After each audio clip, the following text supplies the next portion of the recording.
Hi, everybody. Thanks for joining our webcast today. I'm Kim Bilderback, and I'm the Regional Vice President for the Americas at Red Shield. I'm absolutely delighted to have you all here today to talk about application security within state and local government. We have a phenomenal group of panelists. I have a lot of respect for the folks that are on this call, and I look forward myself to hearing from them. I think I'm going to benefit, and I'm sure you are as well, as we talk about the current challenges, or they talk about the current challenges in application security in state and local government, discuss the phenomena, discuss ideas for how to improve the situation. Let me cover a couple of housekeeping items first. You can submit any questions you have during the call. Just use the question box that you see on the side of the panel on your screen, and we'll make sure that we get to those questions and get them answered. We're also going to be recording this session so that folks can listen to it later.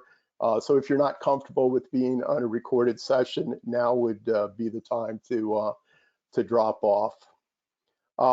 I'd like to introduce the panelists, give you a little bit of their biography, let them say hi, and then we'll get into the meat of the matter. So starting off, I have joining us from the state of Delaware, Solomon Doty. He's the Chief Security Officer for the state.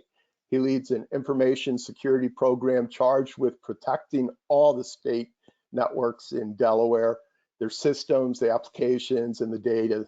Solomon has more than 20 years of experience in IT with a focus on cybersecurity. He designs comprehensive information security programs and oversees the deployment of some of the industry's leading technologies. So, hi, Solomon, welcome. Anything you'd like to add to my description? Not at all. You did a wonderful job, and I'm excited about this conversation. Well, we're honored that you're taking the time to spend with us today. Thank you. Ed Amoroso, welcome. Ed is currently CEO of Tag Cyber LLC, a global cybersecurity advisory, training, consulting, and media services company supporting hundreds of companies across the world. Also a current NYU professor.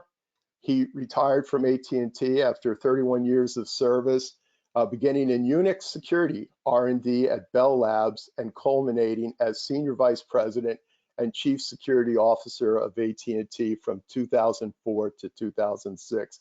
I'm thrilled to see you, Ed. Thank you so much. Anything you'd like to add to my introduction? No, thanks for having me. I'm looking forward to the discussion.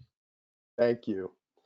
And last but not least, Todd Wascalis. Todd leads the AT&T cybersecurity consulting business and is responsible for the strategic direction, service delivery, and P&L operations of the group. His organization provides both strategic and tactical cybersecurity consulting services to businesses as well as government agencies, covering a wide spectrum of offerings. So welcome, Todd. Again, thank you for your time as well. And if you need to make any corrections to errors I might have just made, feel free to have at it. No, that's great. Thanks, Kim. It's a pleasure to be here. Thanks for having me. All right, let's get right into it, and let's sort of kind of set the tone, put things in perspective, if you will. And kind of the $64,000 question to you, Todd, if you don't mind beginning the discussion, is how is the importance of secure code in application security tied in to digital trust, risk, and resilience? Mind? Yeah, sure. Well, you know, secure code, which is really the foundation of application security, is really, it's more critical today, I think, than it's ever been, right? It's driven by a number of things. We've got remote workforce, we've got cloud native applications, we've got this explosion of mobile devices, emerging technologies like 5G, and really the fact that everything is becoming a connected endpoint, right? So, but this focus on application security really isn't anything new. What's changed are the threats have grown, the risks are greatly changed, and the attack surface is much larger now. And it's no longer within the four walls of an organization, right? And so the customer experience is moving more and more to purely digital. Originally, I think it was out of convenience, right? And eventually that'll shift to be the expectation of the consumer, right? And so when we get to digital trust, if you fail just once in that digital trust between you and your target audience, it breaks down and there's significant loss. You know, when you think about digital trust in perspective to government, Forrester calls it citizen trust, right? So when you say digital trust, think of citizen trust. So, you know, this trust is critical for government entities to drive their digital strategy forward, transform, streamline processes, introduce new technologies to reduce costs, improve access to service, and drive operational efficiencies. So, and recovering again from a break in digital trust can be very difficult. So really, it's critical that you focus on application security. It's got to be at the top of your list. Yeah. You know, one of the things that occurs to me as I hear your point is that COVID has caused us to no longer be able to drive to City Hall or go to the registry of motor vehicles or do a lot of the things with government that we used to do in person, right? And I think that's embedded in your point about digital trust, right?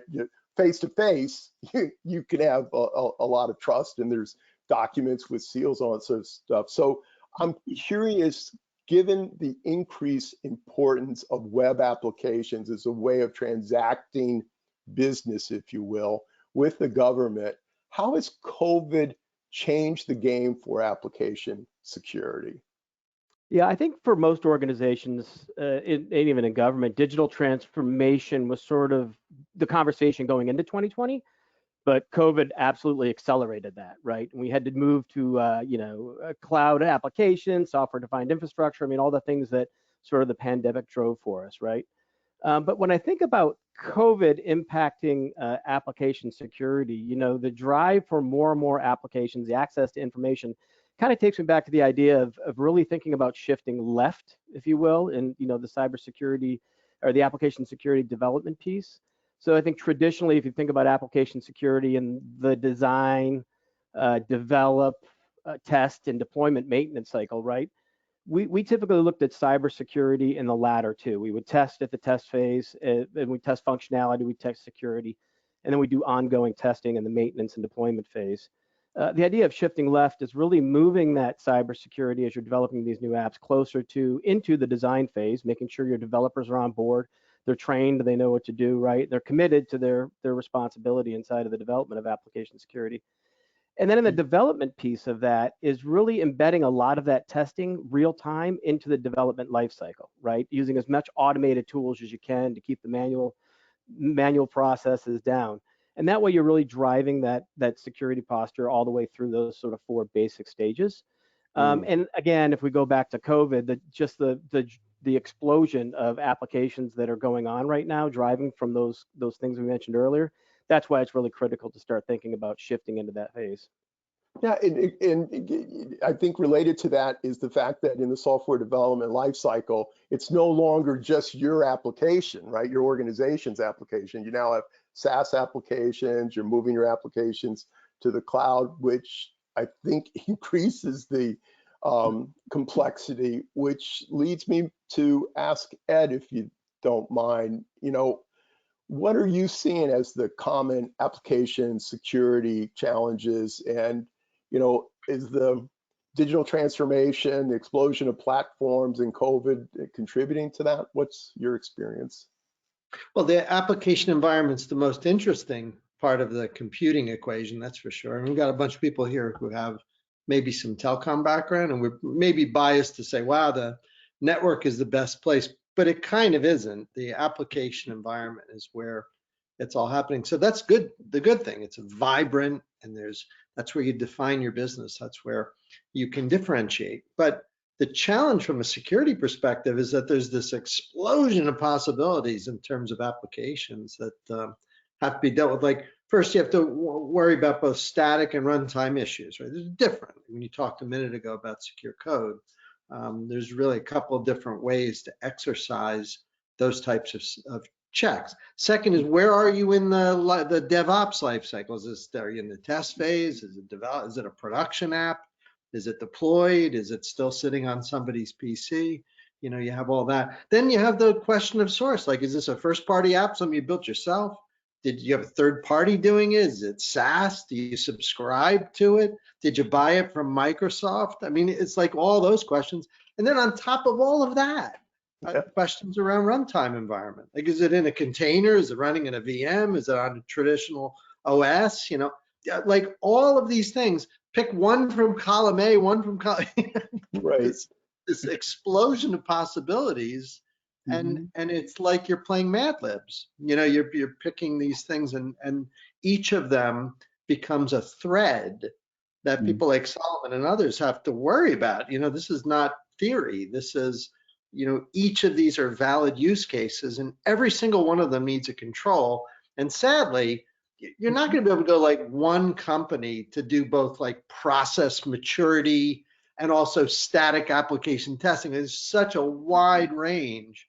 They just have to pick really good vendors and make sure that you've got ones that understand their swim lane and do it well. So it's exciting, but it's also pretty challenging. Solomon, did you want to comment on that, or? No, I think it's definitely an exciting environment with its own possibilities, right? Well, I actually think of you when I hear Ed's answer, because you there as the CISO, right? You have your constituency, you have your, you know, leaders, you have literally the citizens, and you're the one who's has to wrap your arms around all that Ed just described, and you have to sort of grade it, right? You have to attest to the fact that yes, we're secure. And you know, I'm curious, either Ed or you, Solomon, how do you do that? I mean, how do you wrap your arms around the multitude of platforms, so to speak, that Ed just described? Yeah, it's definitely not for the weak of heart. I would say that. One of the first things you find out when you get into state government is that, you know, it's not one core application your organization uses, like you're an SAP shop or you're an Oracle shop. You're talking about walking to an environment of close to 30 applications being actively used across them. And I said 30, I am so sorry, 3,000 applications being used around the place. And each one of them has its own story, whether it was written by somebody that left the state 30 years ago, or, you know, it was a vendor that went out of business, or it's a fully supported pipeline, or it's just a homegrown application that was written for a specific purpose. State government does have a lot of applications. The opportunity there is that, you know, it's about state government funding. We're not a commercial entity. We're not generating revenue from our services that we can associate our spend to our revenue. You know, if you're mitigating a risk and it's a percentage of your revenue, you understand the value of it. We're providing services, and each one of the applications we have provides a service. So when you talk about capital spending, when you talk about state spending, you focus more on how much more citizen services can you provide, and that's where the challenges with the funding comes in, and sustaining these solutions that we implement over time. You highlighted the COVID impact. You know, we used to have both, right? We had a limited digital government footprint. People could come in, you know, get a status of your driver's license, maybe start the application for your driver's license. And most people still go to the office. They pick, they get to the office, they get their number, they wait, and they take their turn. When COVID hit, and we all had guidance that said, you know, stay inside, stay put, don't go out, you know, state government, you know, we send as many of our resources as we can to go home. How we want to provide those services? Those systems that were not scaled to handle 10,000 connections per minute are now taking 10,000 connections per minute. Unemployment is going from 2,000 applications a week, a day, to 60,000 a day. So we had to move very rapidly, and with it comes the risk. You know, deploying applications within 6 weeks as compared to 6 months is what the states had to go through. So the big thing you look for and you plan for is mitigating the risk, right? You do your risk analysis, you identify what is the top risk, what is the risk that has some mitigating controls, that you can put in place, and you identify capabilities that are mitigating controls, right? You add your own controls, you add your own authentication, your own application controls in place to mitigate the risk, because you can't stop the service. People have to file for the unemployment, and they need that money to live. So that's where we are from a state perspective. We have the historic legacy systems that are still there, that are still adding value. And we have the modern digital government type initiatives that are introducing new environments for our citizens to engage with their government. And you have to put all of that in perspective and risk manage. So perhaps you, Todd, is what Solomon just talked about really a function of a process? How do you come, so you articulated 3,000 applications, Solomon, and you have to stay on top of the vulnerabilities, and you have to stay on top of the risk, and you have to stay on top of patching and fixing the code and whatever. That's a Herculean task. So Yes. what is the technique, if you will, for managing all that? And again, back to you, Todd, is that around a process, a framework? Yeah, I would imagine Solomon would probably agree that if you haven't, start now, right? Because you don't want to start that process when you're in the middle of a pandemic, you're getting slammed, and you got to crush all those applications out in 6 weeks, right? So absolutely, and Solomon's probably got more to add here, but absolutely starting off with an inventory of your applications inside your environment, right? What do those applications do? What are they written in? Where are they host? Or where do they operate? What type of data do they protect? What do they do functionally inside of the organization, right? And once you get that application classification, combine that with an existing risk assessment of those applications, right? Some technology reviews of the security controls that are in place and validation of those controls, and then just create your hit list and start going down based on risk to the organization. Yes, the CMDB database is a critical solution you have to have, because it's a starting point to know what you have out there. And then you risk manage which one has citizen data, which ones are internet facing, which ones require connectivity with third parties. So you look at it not just from a threat mitigation perspective, but from a disaster recovery and business continuity perspective too. What most states use to respond to this pandemic is our business continuity programs. We used to send employees to a different location. We just sent them home and provided the means for them to execute on their mission. Ed, what are your thoughts on this phenomena? It's funny in listening to Solomon's discussion of the multiple apps. On the one hand, it would be very tempting to say, well, every business has 80 gazillion apps, and they do. So people listening to our discussion here work at a bank will feel very comfortable. But I do kind of think Solomon's got a more difficult situation. Like state and local government, in fact, any government, doesn't matter what country you're in, is set up specifically to maybe not move as quickly as a business might. And that's probably a good thing. You may not have the most stable lives if government moved, on a whim. Yeah. So that's a good thing. Like we don't want, somebody coming in and saying, what do we need roads for? I rip these roads. I mean, it's absurd, right? We live in democracy. So rash judgment and other things are prevented by having things slow down. But then you drop a CIO team and a CISO team into that environment and ask them to keep up with agile development and keep up with cloud first, deployments and keep up with the speed of 5G infrastructure and so on. And you've got a challenge, a very unique challenge, because a bank is going to say, hey, we slow down for no one. If we decide we're going to do it. Rash judgment is the way you run. I mean, people either become really rich or they drive a business into the ground, but they're going to go fast. State and local can't. I used to be on the Board of Education president in my town, and I remember local government.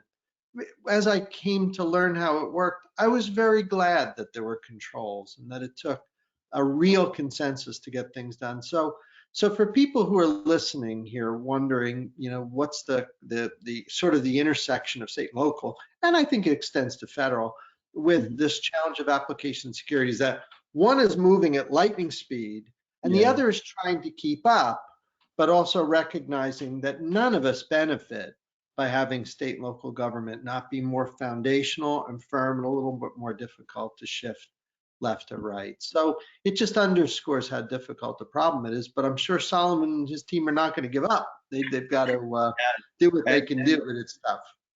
Yeah, and you have to contend, just like you talked about the process. You think of any initiative, state government is it's a year and a half to 3 years between getting your information together, putting it in a budget recommendation, going through the budget cycle, going through another physical budget cycle, and getting it secured. So you have to be in a position to mitigate risks until that happens.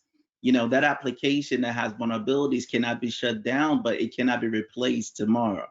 And you might not necessarily even have the vendor willing to come in and rewrite that application for you. They just want you to go to the new version so you pay more money. And so risk mitigation is a big thing for us. Whether we're virtual patching and now we're very heavy into application shielding. That's how we stay alive until we get some influx of funding to make a major change, major investment, or a technology transition. Yeah, I've read a study from Veracode where they analyzed the average time for patching in various industries, and they talked about government being 297 days to patch. And by the way, I mean, the other industries aren't that much impressively better. But what's fascinating is the unique situation in government around risk acceptance. And I'm curious if you could elaborate on risk acceptance in your environment, what you think about it, and also how you look at patching. You talked about virtual patching, and you talked about shielding and buying time for you to actually do the patch. So I'm combining maybe two little askewed items there, but I'm curious. What are your thoughts? Yeah, it's quite the juggle. As an organization, we push to patch very rapidly with the exchange information coming up on Tuesday. We're patched by Wednesday. There are areas that we have that level of control. Now, there are other areas that we do not, right? There are areas where it's our agency partners application that is managed by some other third party and requires this other approval before you can make a change. So that's the difficulty in the situation we have in the environment.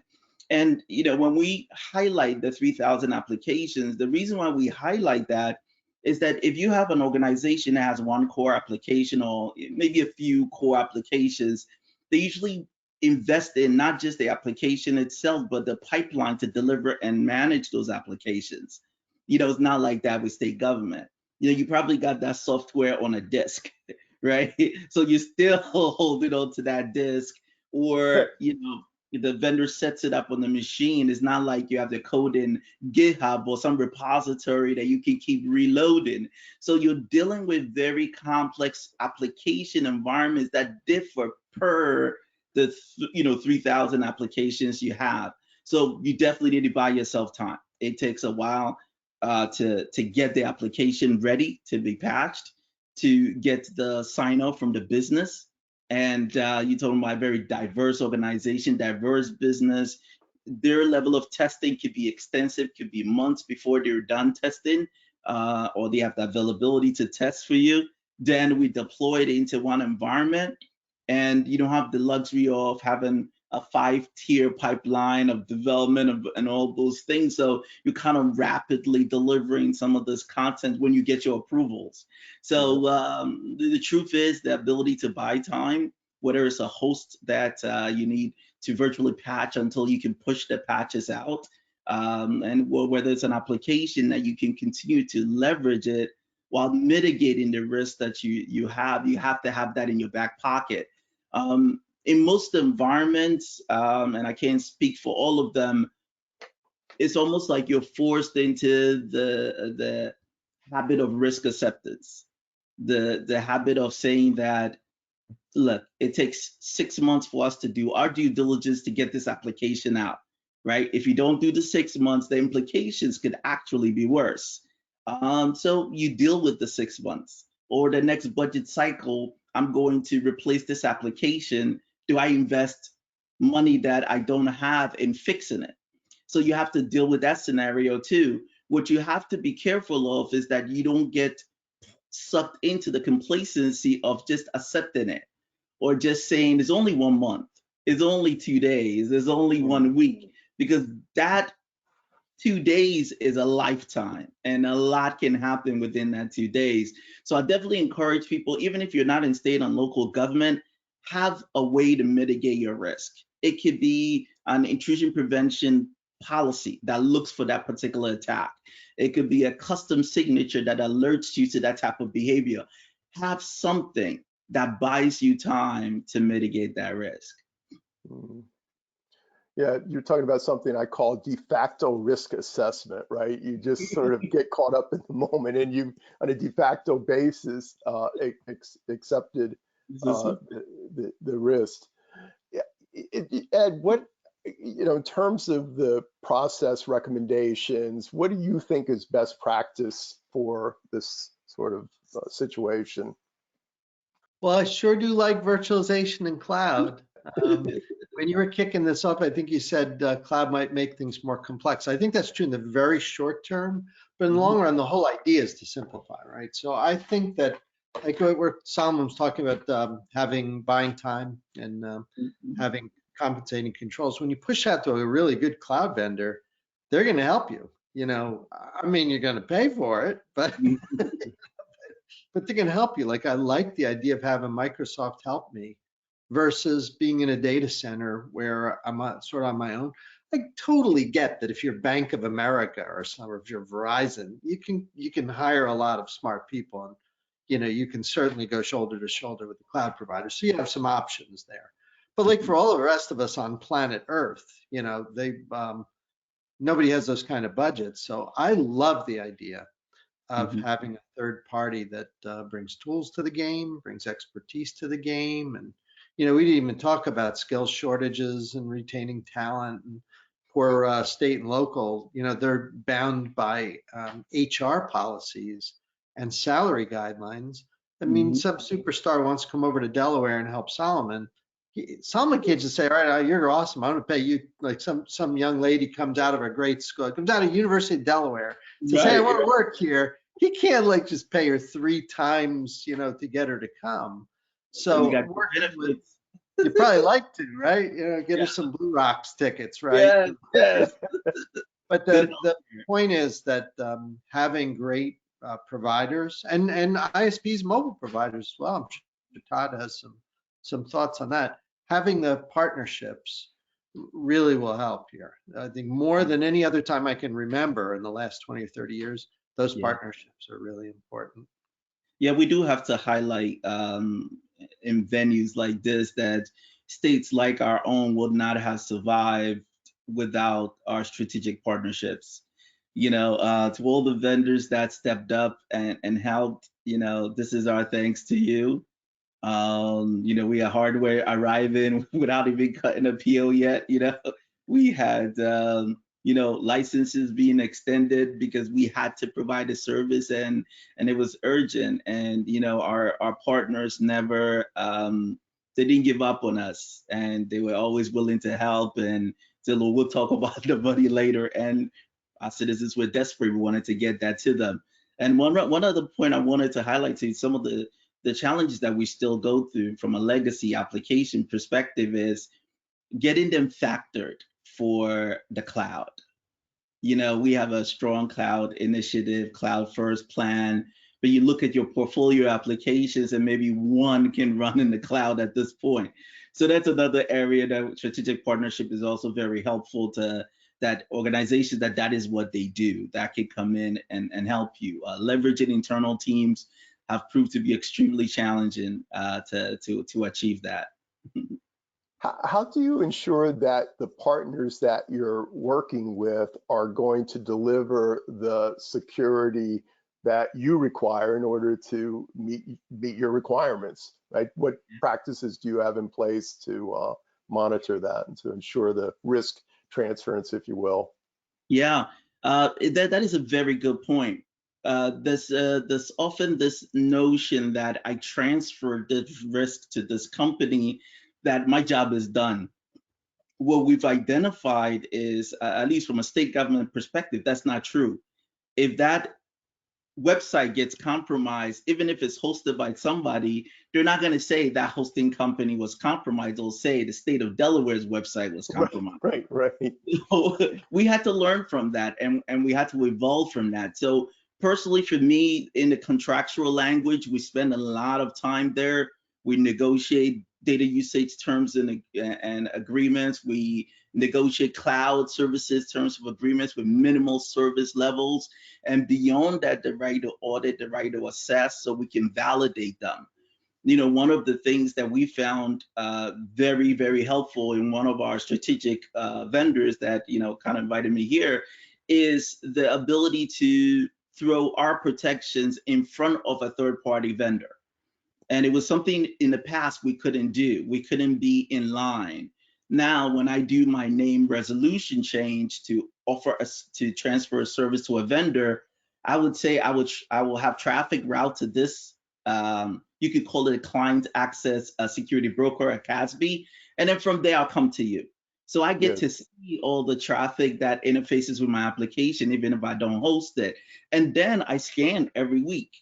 So I know exactly the state of the application. I can proactively reach out and say, hey, I'm identified this. I've seen it a week. I've seen it in 2 weeks. What's going on? What's your strategy? When will this be patched? And then they can provide feedback on whatever their strategy is. A lot of times what is good about that is that they might set a particular schedule or because they assign a particular level of severity to it. And you can provide input that based on the application we gave you, that is a higher severity. Your SLA should have been shorter. We want to get this out. So that's how we manage that service provider ecosystem. Sounds very, very compelling. Todd, I know you and your team work frequently with your clients to assess the risk associated with the various partners. Are there some best practices you've uncovered that you might want to share in terms of how to approach transferring the risk, assessing the risk, and managing the risk that your team has uncovered? Yeah, I kind of wanted to touch on something that Solomon talked about when you're looking at your partners and your vendors and how you're going to go about this. We've worked with quite a few state level agencies to create purchase agreements, teaming agreements, or environments where these local agencies of all sorts within the state can go to buy off of, right? And that's the state has got their challenges at a scale, right? But the local agencies and the local agents are the ones that really have it tough, right? Because they don't have the resources, they don't have the funding, they can't go through the process, and everybody's knocking on their door for a wallet share, right? So. For example, with one state, we've built an entire infrastructure that has a blanket contract that all of these local agencies can buy off of. So now they've got a state-approved, trusted cybersecurity partner that can go in and they can just go to a website and say, give me a web app test, give me a pen test, give me a risk assessment, right? And be able to do that transactionally, which really helps them out because that can, that's a lot of work for them to go and source on their own.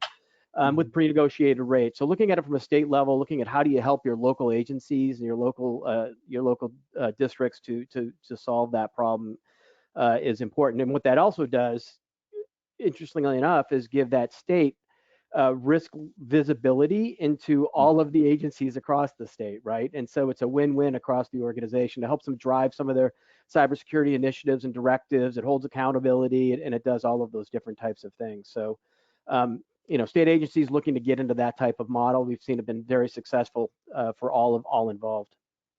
Excellent. Yeah. Yes, Solon, that brings to mind something that I find interesting about your role, and I wonder if you might elaborate on it. My understanding is you sort of have responsibility and oversight for all the state entities. That's unique in my experience working with different state governments. It's Yes. So can when you? we say state entity, we usually refer to the three branches of government, legislative, judiciary, and executive branch. That's where our roles extend to. Because we provide the core network infrastructure that the whole state runs on, we're one of the unique team, one of the teams that have a unique uh, oversight and responsibility across all of those three branches of government. When it comes to local government, we're more of an advisor when we can. Really, from the middle of last year to now, we're taking a stronger focus on creating a better partnership with local government. We provided some pen testing services at the end of last year. We're working on brokering services that both maybe federally funded and federally subsidized, so they can take advantage of that. So we're looking for ways to be a strong partner to our local government without necessarily being in their way, right? Because you can imagine we're surviving on a shoestring as it is right now. So resources are as scarce as it could potentially be.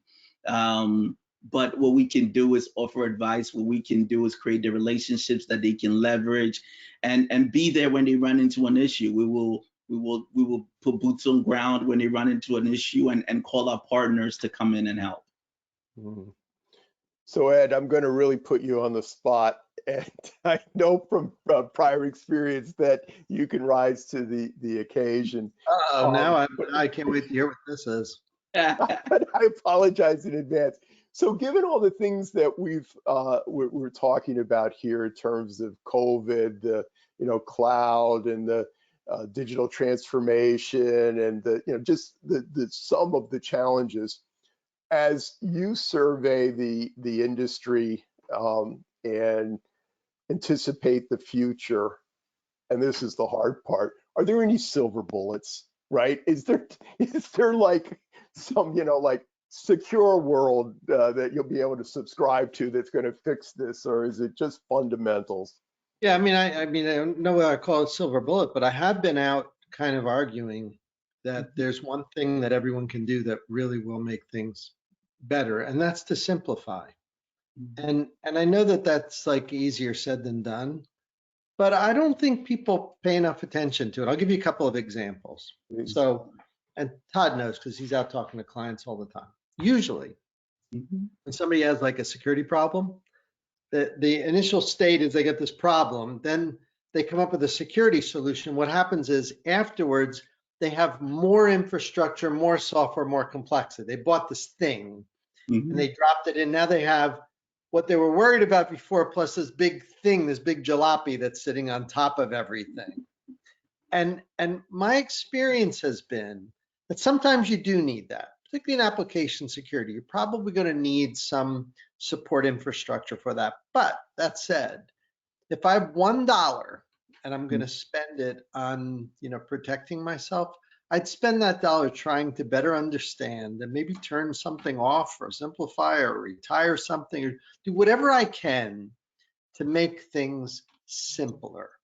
And, Mhm. and just not enough attention gets paid to that. We're part of an industry where it's not only exciting, but it's also economically very beneficial to be Mhm. focused on buying a lot of tools, buying a lot of systems, deploying a lot of stuff. All four of us, in some sense, are in that business. Mhm. Solomon from a deployment perspective, Kim, you're on the vendor side. Todd, you're a consultant. I'm an advisor. We're sort of we form, 4 points of the box here. Mhm. So all of us are interested in and attracted to technology we want to deploy. But this idea that like the most secure line of code is the one that's not there or the safest data is the stuff you got rid of and didn't save. Like, Todd, how many times have you seen with a client who talk about data security and discovery? You start looking and you realize everybody in the company like has backups for the last 20 years, like performance review data from, and you think if everybody got rid of like 5 gig of stuff and there's 100,000 people in the company, what's 5 gig times 100,000? I don't even know that's like a big number, right?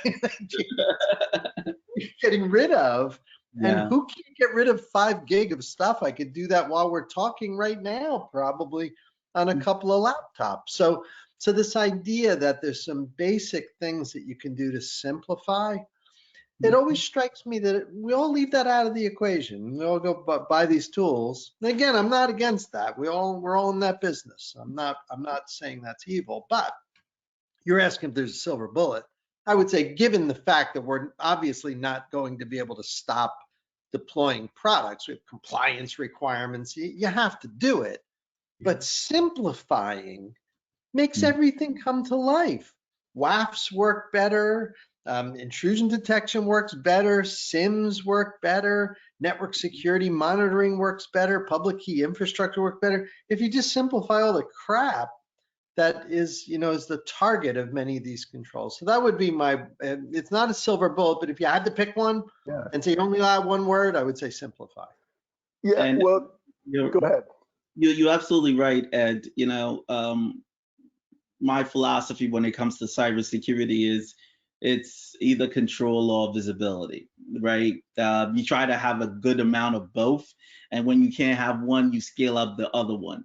What people don't realize is the more complex your environment you have, the worse the visibility data is. Can you trace an event that starts at your edge all the way to your endpoint? Well, you're translating it 6 times with every tool that you're passing the traffic through. So by the time it gets to end, it's like, is that the same one? Because the source address is not the same. The export is changed. You're creating this complexity for yourselves, which actually makes you blind. So you have to think about that every time you have to go through a device that translates, manipulates your traffic. What is the outcome? Does it give you the same visibility you have? Does it make it better? Does it make it worse? So complexity is one of those things that I've seen where it's really impacted the security operations of some organizations, and they had the best tools, but they didn't see what's happening because none of the tools talk to each other. None of them share the same signatures, so they thought they were dealing with 5 different attacks when it was just one being translated across the environment. That's actually well said. Todd, you've been nodding your head up and down. Is there some comments you want to add in? I was just thinking about Ed's simplification, right? And when Ed said simplify, we're talking at the beginning, right? But I think a lot of organizations think about simplification and they just overcomplicate by adding more tools on top that are supposed to make them work together, but they don't, right? And you're right, that jalopy just gets bigger and bigger. So I think that's spot on, Ed. Yeah. So I often say that cybersecurity is not a technology problem, it's a risk management problem. To that, I have to add it's now a simplification problem. I think that makes a lot of sense. We've gotten a couple questions from folks, and we're getting up to the end of our time here. Do you mind if I throw out the questions? And then we can do a summation. And I really appreciate you guys. This has been an insightful conversation. You've all brought very profound thoughts and ideas to the discussion. One of the questions is to you, Solomon. It's based on your journey improving application security, resiliency.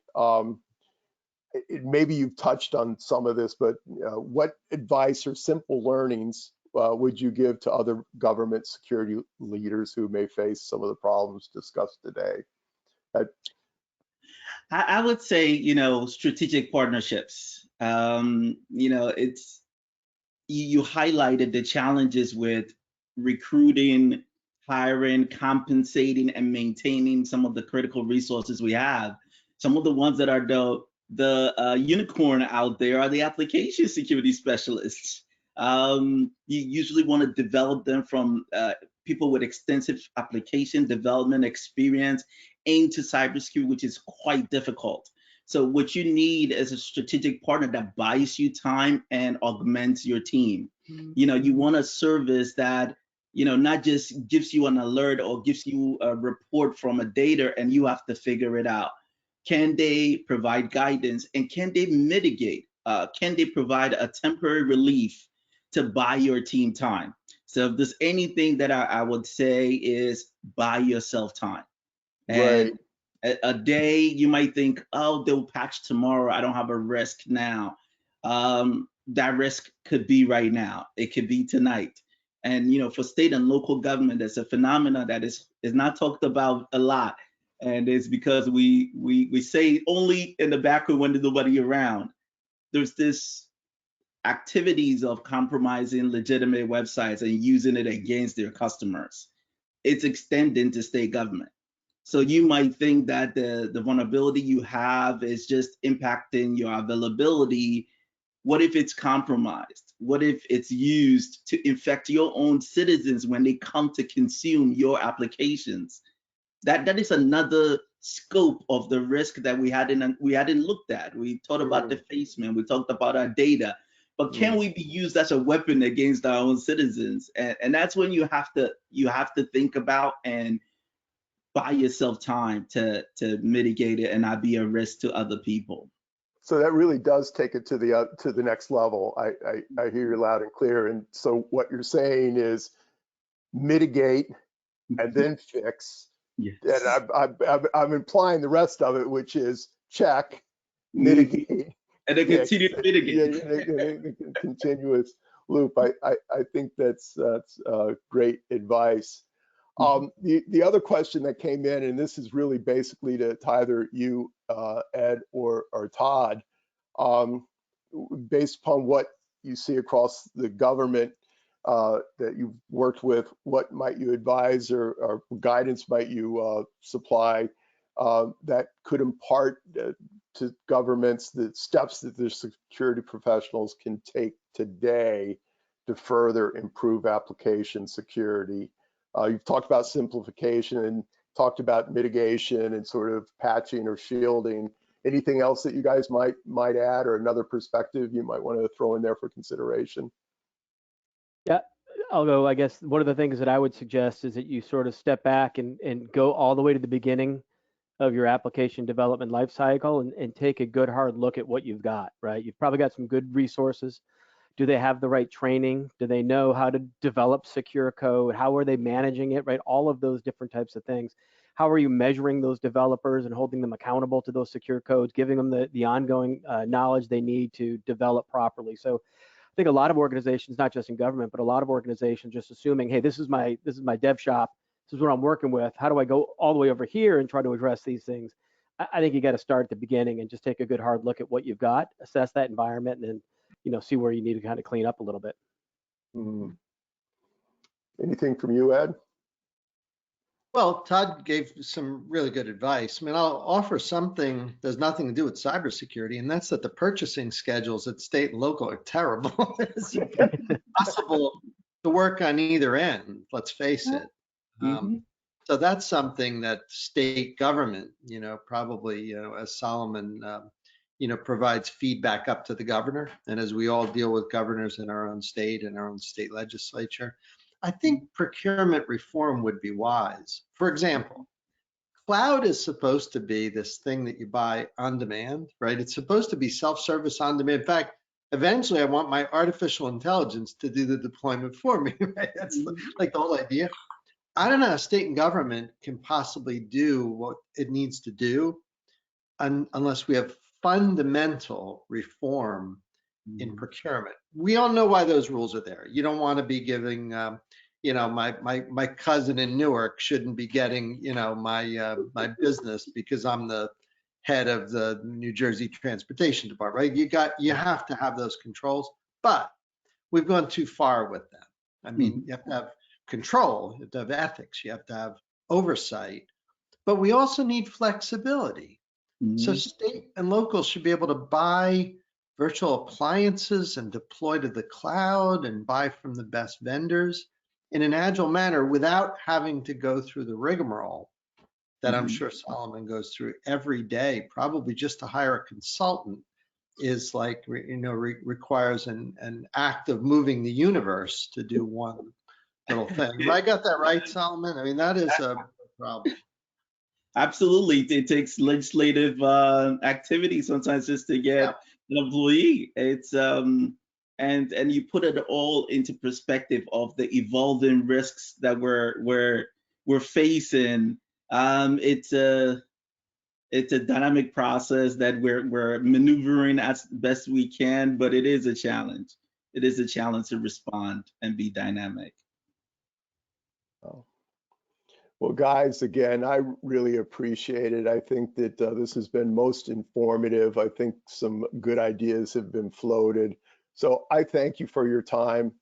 It's just an honor to be on this call with you. So with that, I'll end the call. I'll bid you adieu. Cheers Thank now, everyone. Thank you all. you. Wonderful to Bye. meet you.